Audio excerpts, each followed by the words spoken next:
Bonjour, cette vidéo est la première du cours d'introduction à l'étude des convertisseurs statiques. Tout d'abord, un convertisseur statique va permettre de convertir une énergie issue d'une source en une énergie de sortie qui sera donc dirigée vers généralement un actionneur. Pour cela, nous utiliserons des interrupteurs à semi-conducteurs qui joueront donc le rôle de préactionneur. L'objectif étant de modifier l'énergie électrique en limitant les pertes énergétiques, c'est-à-dire en ayant un rendement le plus grand possible. Ces convertisseurs pourront être réversibles ou non. Alors, il y aura différents types de convertisseurs statiques qui pourront nous intéresser.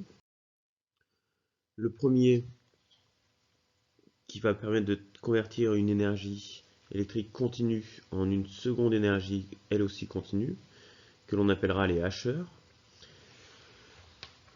Ces convertisseurs vont nous intéresser particulièrement puisque nous les étudierons beaucoup dans le cas de la commande des moteurs à courant continu, mais ils pourraient être utilisés dans d'autres applications.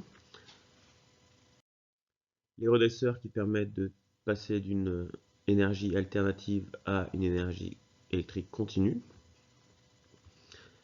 Typiquement, beaucoup d'appareils domestiques qui se branchent sur le secteur avec une entrée en sinusoïdale de fréquence 50 Hz et d'amplitude de 130 volts.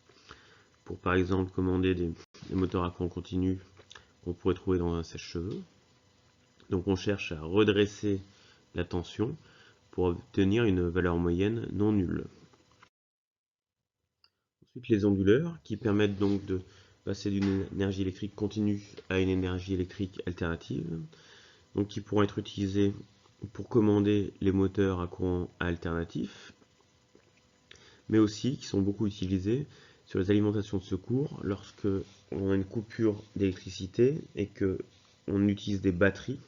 L'énergie électrique issue des batteries est continue, et donc pour retrouver notre énergie en 230 volts et 50 Hz, on utilise des onduleurs pour donc rendre ce signal alternatif. Ensuite, les gradateurs qui permettent de faire une conversion entre deux grandeurs alternatives en modifiant l'amplitude, voire la fréquence. Typiquement, les variations de lumière dans les lampes halogènes sont obtenues grâce à des gradateurs. Voilà pour les principaux types de convertisseurs statiques. Donc dans la vidéo suivante, je vous présenterai la technologie utilisée pour réaliser ces convertisseurs.